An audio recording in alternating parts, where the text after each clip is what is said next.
فجر کی قسم اور 10 راتوں کی قسم. اور وہ 10 راتیں کون سی ہیں؟ پہلی ذی الحجہ سے لے کر 10ویں ذی الحجہ تک کی رات.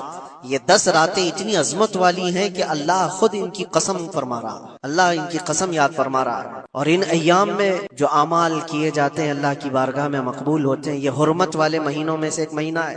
زمانے جاہلیت میں بھی ان مہینوں میں جنگ و جدال نہیں کیا جاتا تھا. کوئی بھی جنگ چل بھی رہی ہو تو یہ مہینے آتے تو جنگ روک دی جاتی تھی، کیونکہ یہ حرمت والے مہینے. تو ذی الحجہ کے مہینے میں ہم اور آپ ابھی اپنی زندگی کی سانسیں لے رہے ہیں، لیکن قربانی کے متعلق جیسے کہ لوگوں کے دل و دماغ میں ایک کانسیپٹ اور پھر پھیلایا ہوا ایک کانسیپٹ اور اسلامی کانسیپٹ، تینوں میں کیا چیزوں کا فرق ہے؟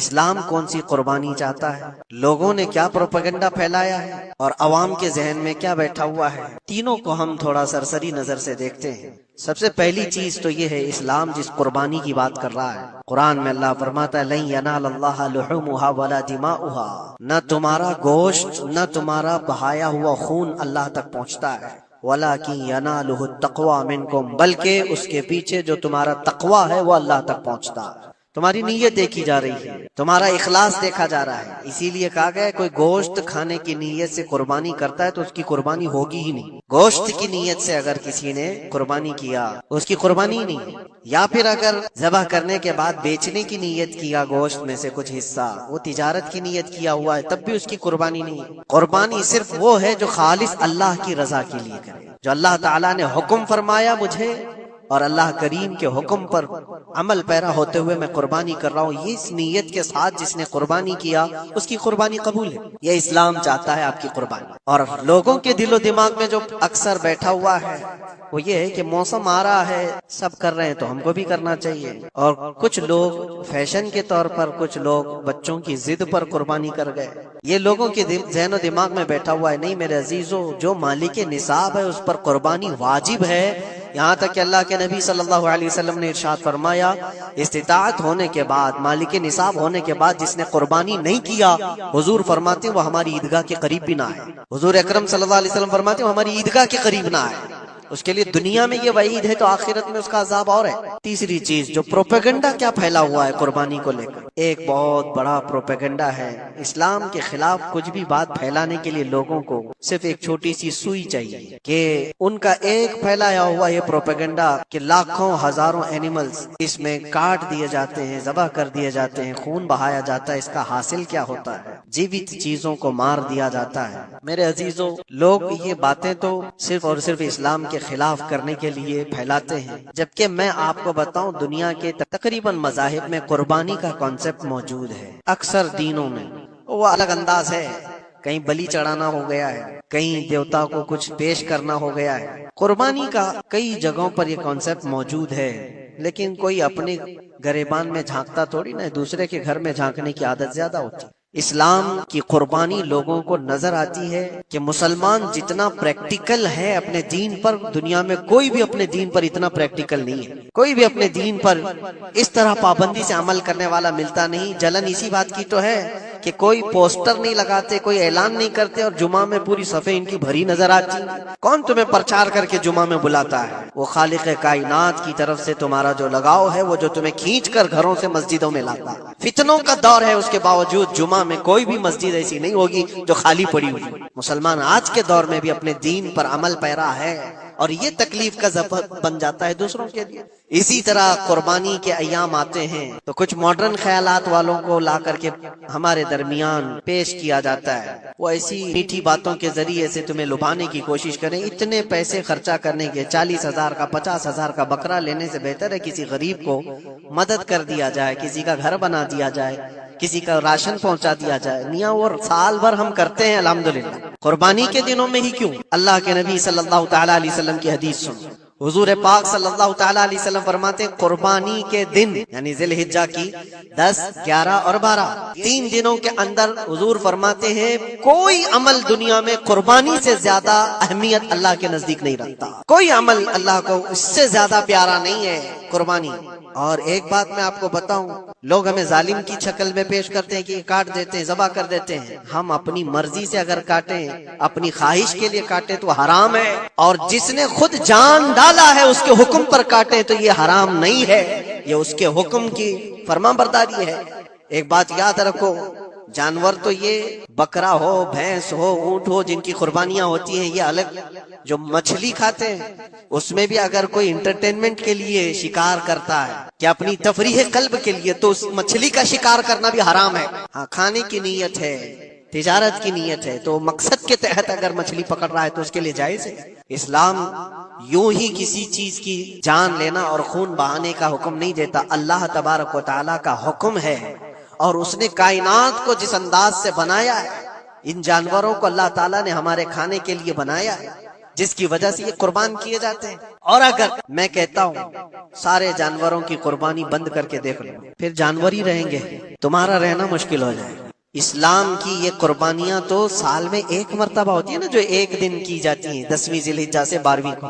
اگر نوجوانوں میں ایک دعوت دیتا ہوں، جاؤ، آج تو AI کا زمانہ ہے، کچھ بھی پوچھو تو لا کر کے تمہارے سامنے رکھ دے گا سارا ڈیٹا۔ ذرا یہ بھی ڈیٹا نکال کر کے دیکھ لو کہ سال بھر میں KFC میں کتنی چکن ذبح ہوتے ہیں پوری دنیا بھر میں پر ڈے۔ میکڈونلڈ صرف چکن ہی نہیں بیچتا، گائے کا گوشت بھی بیچتا ہے پوری دنیا بھر میں، جس کو یہاں پر بھی بہت سینے سے لگا کر کے رکھے گئے ہیں۔ پوری دنیا بھر میں ان کا استقبال ہے، کیونکہ امریکن کمپنیاں ہیں، باپ دادا کی کمپنیاں ہیں، ان کو کوئی آنکھ نہیں دکھا سکتا۔ اور انٹرنیٹ کے ڈیٹا کے حساب سے پر ڈے 68,000 گائے تو میکڈونلڈ ذبح کرتا ہے۔ پر ڈے کی بات کر رہا ہوں، سال بھر کی نہیں۔ سال بھر ان کا ڈیٹا بہت زیادہ ہے، ملینز میں ہے، اور 1 بلین سے زیادہ چکن وہاں پر بھی قربان ہوتی ہیں جو فرائیڈ چکن کھاتے ہیں۔ یہ تو ایک کمپنی کی بات کر رہا ہوں، ایسی بہت ساری کمپنیاں ہیں۔ تو کبھی کسی نے یہ اعتراض کیا کہ یہ کمپنیاں اتنے جانوروں کو ذبح کرتی؟ نہیں، بقرعید کے دن سب کے سینگ نظر آتے، جانوروں کی محبت امڑ کر کے آتی۔ سال بھر جو قربان ہو رہے ہیں، کبھی کسی نے آبجیکشن نہیں کیا کہ یہ سارے آؤٹ لیٹس بند کیوں نہیں کر دیے جاتے، یہ ساری دکانیں کیوں نہیں بند کر دی جاتی جو سال بھر ذبح کر رہے ہیں۔ ہاں، ہو سکتا ہے میکڈونلڈ یہاں نہیں ذبح کرتا گائے کو، کیونکہ یہاں پتہ ہے حالات صحیح نہیں ہیں، لیکن دوسری جگہ پر جا کر دیکھیں، سب جگہ پر بیف آسانی سے ان کے ہاں ملتا ہے۔ میں یہ باتیں صرف اور صرف یہ اس لیے کہہ رہا ہوں، پھیلایا ہوا پروپیگنڈا کیا ہے؟ جانوروں سے محبت یہ سکھائیں گے ہمیں؟ اللہ کے نبی صلی اللہ تعالی علیہ وسلم فرماتے ہیں، بنی اسرائیل کی ایک خاتون کو میں نے جہنم میں دیکھا۔ کس بنیاد پر؟ فرماتے ہیں وہ عبادت گزار تھی، زاہدہ تھی، پرہیزگار تھی، لیکن ایک بلی پالی ہوئی تھی، اور اس نے کبھی عبادت کرنی ہوتی تو 2 دن 3 دن تک اپنے کمرے میں گوشہ نشین ہو جاتی تھی اکیلی، اور اس نے اپنی بلی کو ایک جگہ پر گلے سے رسی لگا کر باندھ دی، اور 3 دن تک وہ اپنی عبادت میں رہی، مصروف رہی، اور 3 دن کے بعد اسے خیال آیا تو جا کر دیکھی بلی مر چکی تھی۔ حدیث پاک میں، صحیح حدیث ہے، اللہ کے نبی صلی اللہ علیہ وسلم فرماتے ہیں صرف اس بنیاد پر اللہ تبارک و تعالیٰ وہ عبادت کرنے والی عورت کو جہنم میں بھیج دیا۔ جو میری مخلوق پر رحم نہیں کرتا وہ رحم کے قابل نہیں۔ یہ سکھائیں گے ہمیں جانوروں پر رحم کرنا؟ ہم جس جانور کو ذبح کرتے ہیں وہ اللہ کے حکم سے کرتے ہیں، اس کے علاوہ کسی بھی جانور کو ظلم کرنا، اللہ کے نبی صلی اللہ تعالیٰ علیہ وسلم کی حدیثوں میں سے یہ ہے کہ جانور پر ظلم کرنا ذمی پر ظلم کرنے سے بڑا ہے۔ اور ذمی کیا ہے؟ ذمی وہ جو مسلمانوں کے ملک میں امن کے ساتھ رہنے کے لیے ریکویسٹ کیا ہوا ہو اور اسلامی حکومت اسے امن دی ہوئی ہو۔ اور اللہ کے نبی صلی اللہ علیہ وسلم فرماتے ہیں مسلمان پر ظلم کرنے سے زیادہ بڑا ظلم ذمی پر ظلم کرنا ہے، اور اس سے بڑا ظلم جانور پر ظلم کرنا ہے۔ یہ میرے آقا کے فرمان ہے، نبی اکرم صلی اللہ علیہ وسلم نے فرمایا، اور رحمت للعالمین ہے۔ اور ایک بڑی بات میں آپ کو بتاؤں، جو یہ پھیلایا جاتا ہے کہ جانوروں پر ظلم، سیدنا امام غزالی رحمت اللہ تعالی علیہ کی بات میں پڑھ رہا تھا، حجت الاسلام، جن کی کتابیں پڑھ کر کے لوگ اللہ کے ولی بن گئے۔ امام غزالی کا نام سنا ہے؟ اتنی کتابیں انہوں نے لکھا، تصوف کے امام ہیں، علم کلام کے امام ہیں، منطق کے امام ہیں، فقہ و تصوف کے امام ہیں، بے شمار علوم و فنون کے دریا بہائے ہیں۔ حجت الاسلام امام غزالی رحمت اللہ علیہ کے انتقال کے بعد ان کے بھائی نے ان کو خواب میں دیکھا اور پوچھا آپ کے ساتھ اللہ نے کیا معاملہ فرمایا؟ امام غزالی فرماتے اللہ نے مجھے بخش دیا، میری لکھی ہوئی کتابیں، میری عبادتیں، ہزاروں کو جو میں نے پڑھایا وہ شاگرد، یہ ساری چیزوں کی وجہ سے نہیں، بس ایک کام کی وجہ سے۔ پوچھا وہ کون سا کام؟ کہا ایک بار میں کتاب لکھ رہا تھا اور سیاہی میں قلم ڈبو کر کے لکھا جاتا تھا، اور سیاہی جو بنتی تھی وہ پھلوں کے رس سے نکال کر، اور لکڑی کا قلم اس میں ڈبو کر کے لکھا جاتا تھا۔ تو میں لکھ رہا تھا کہ ایک مکھی آ کر سیاہی پر بیٹھ گئی، میں اپنا قلم روک لیا کہ ہو سکتا ہے وہ پیاسی ہو، پی کر چلی جائے۔ کافی دیر تک وہ مکھی اس سیاہی پر بیٹھی رہی، اور پی کر کے جب وہ اڑ گئی تو پھر میں اپنا قلم چلاتا رہا. یہ بات تو زندگی میں آئی اور گئی. میں نے تو اس کو چھوٹا سمجھا تھا، لیکن میری موت کے بعد رب تبارک و تعالیٰ نے مجھے اٹھا کر فرمایا جس نے میری چھوٹی مخلوق پر رحم کیا بس اس نیکی کی بنیاد پر میں تجھے جنت عطا کرتا ہوں. ایک جانور پر رحم کرنے کی بنیاد پر، ایک جانور پر رحم کرنے کی بنیاد پر. اور حدیث پاک میں، صحیح حدیث پاک میں یہ بھی ہے، ایک طوائف تھی جس نے مرتے ہوئے کتے کو بچایا تھا پانی پلا کر، اور اس بنیاد پر اس کی بخشش ہو گئی. طوائف تھی اور رحم کیا جانور پر تو اس کی بخشش ہو گئی. میں اسلام کی وہ چیزیں تمہیں بتا رہا ہوں جو دنیا تمہارے سامنے یہ چیزیں لانے سے عاجز ہے اور قاصر ہے. یہاں تک کہ اللہ کے نبی صلی اللہ تعالی علیہ وسلم نے فرمایا جانور پر اگر تم نے ظلم کیا ہے تو جس طرح سے ظلم کرو گے قیامت کے دن یہ اپنے سینگوں کے ساتھ، اپنے کھروں کے ساتھ اٹھے گا اور اسی طرح سے اس کا بدلہ بھی دلایا جائے گا. وہ تمہیں مارے گا قیامت کے دن اور بدلہ لے گا. یہ بھی حدیث پاک میں. جانور پر ہمیں اس کے چہرے پر مارنے کا حکم نہیں ہے، اس کو اس کی طاقت سے زیادہ بوجھ ڈالنے کا حکم نہیں ہے. اللہ کے نبی صلی اللہ تعالی علیہ وسلم کے پاس ایک صحابی آئے، اونٹ پالتے تھے. کہا ایک اونٹ بہت سرکش ہو گیا ہے، اور جب اونٹ سرکش ہو جاتا ہے کسی کی کھوپڑی کھینچ لیتا ہے، وہ اسی وقت سر کو پکڑ لیا تو آدمی وہیں ختم ہو جائے. وہ کسی کے قابو میں نہیں آ رہا تھا، حضور کے پاس آئے. رسول پاک صلی اللہ علیہ وسلم نے فرمایا چلو میں چلتا ہوں دیکھتا ہوں. صحابہ کہتے ہیں حضور جب چلنے لگے تو ہمیں خوف ہوا، ڈر ہوا کہ یہ اونٹ بدک گیا ہے، سرکش ہے، کہیں کچھ نقصان نہ پہنچا ہے. اور تنہا میرے مصطفیٰ صلی اللہ علیہ وسلم آگے بڑھتے چلے گئے. صحابہ کہتے ہیں ہمیں ڈر لگ رہا تھا، لیکن میرے عزیزوں وہ رحمت للعالمین ہے، سب کی رحمت بن کر آئے. نبی پاک صلی اللہ تعالی علیہ وسلم جب قریب گئے تو اونٹ کوئی سرکشی نہیں کیا، کچھ نہیں. حضور پاک صلی اللہ تعالی علیہ وسلم کے چہرے کے پاس اپنا منہ کرتا ہے اور اپنی زبان کو چپڑ کرتے ہوئے اپنی زبان ہلا رہا ہے، اور حضور پاک صلی اللہ تعالی علیہ وسلم ایسے سنتے جا رہے ہیں جیسے کسی دانشور کی بات سن رہے. پھر نبی پاک صلی اللہ علیہ وسلم اونٹ کے مالک کی طرف متوجہ ہوئے اور کہا یہ اونٹ تیری شکایت کر رہا ہے، یہ اونٹ تیری شکایت کر رہا ہے. یہ سرکش اس لیے ہوا کہ تو اس کی طاقت سے زیادہ بوجھ اس پر ڈالتا ہے اور کھانا اس کو کم دیا کرتا ہے.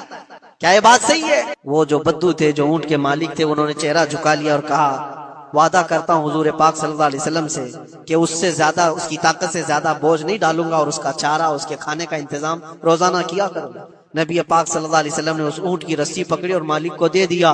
پھر وہ اونٹ اسی طرح تابعدار ہو کر نکل پڑا. یہ اسلام میں میرے آقا صلی اللہ تعالی علیہ وسلم کا عدل تو دیکھو، ان کی طاقت سے زیادہ کا بوجھ ڈالنے کا حکم نہیں ہے. اور دنیا یہ پروپیگنڈا پھیلائی ہوئی ہے کہ یہاں جانوروں کو کاٹا جاتا ہے. جو ذبح کرنے کا حکم ہے وہ اللہ کے حکم سے. میرے رب تبارک و تعالیٰ نے خود جان ڈالی، ہماری جان کا بھی وہی مالک ہے، جانوروں کے جان کا بھی وہی مالک.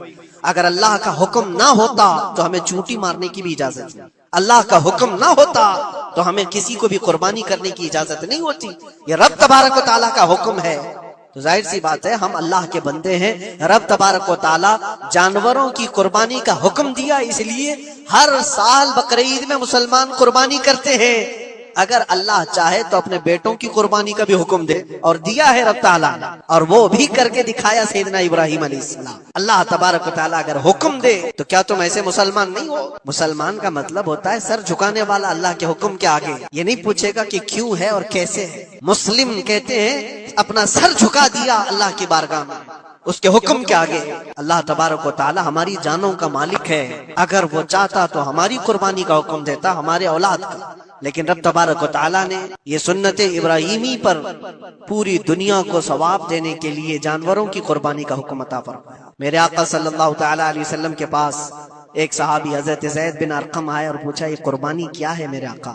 حضور اکرم صلی اللہ علیہ وسلم نے فرمایا جس جانور کی ذبح کرو گے اس کے ہر بال کے بدلے تمہیں اللہ ایک نیکی عطا فرمائے. جتنے اس کے جسم میں بال ہوں گے ہر بال کے بدلے اللہ تمہیں ایک نیکی عطا فرمائے گا. اور حضور اکرم صلی اللہ تعالی علیہ وسلم نے یہ بھی ارشاد فرمایا کہ تم جانور کا انتخاب اچھا کرو، اس لیے کہ کل بروز قیامت پل صراط پر یہ تمہاری سواری بن کر آئے، اس پر بیٹھ کر تم جنت میں جا رہے ہو. اور لوگ یہ بھی پوچھتے ہیں ہم نے ایک بار قربانی کی ہے تو وہاں سواری کون سی والی آئے؟ یہ بھی ملتا ہے روایت میں. تم نے اپنی زندگی میں جو سب سے پہلے قربانی کی ہے اس پر سوار ہوگے، لیکن ہر سال کی قربانی والے جانور بھی سواری بن کر تمہارے ارد گرد آئیں گے، وہ سب ہوں گے.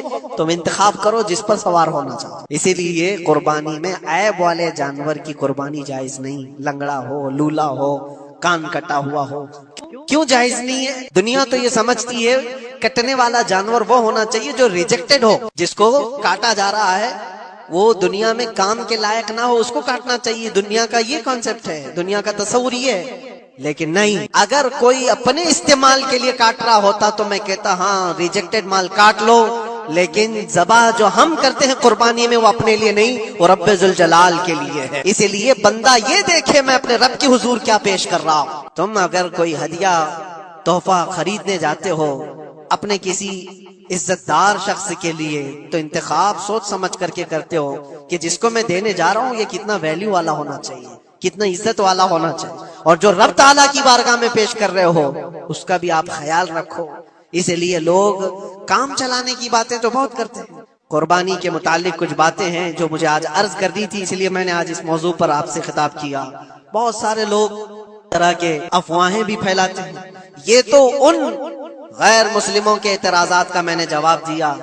دنیا بھر میں ہمارے اوپر الزام کہ یہ لاکھوں جانوروں کو ایسی ذبح کر دیتے، کاٹ دیتے ہیں، لیکن میرے عزیزو یہی وہ دنیا ہے جو ایک طرف تو جانوروں کی حمایت اور محبت کی بات کرتی ہے اور دوسری طرف ان کے بڑے ملٹی نیشنل کمپنیاں جانوروں کو بے دریغ ذبح کرتے ہیں، قتل کر رہے ہیں اور کھانے میں بھی استعمال کر رہے ہیں۔ اور صرف اتنا ہی نہیں، سارے جانوروں کی کھالیں، لیدر کی بیگ، لیدر کے جوتے، لیدر کے بیلٹ، لیدر کی ٹوپیاں، لیدر کے جاکٹ سب بنا کر کے دنیا پہن رہی ہے اور قیمتی چیزوں میں اس کو شمار کیا جاتا ہے۔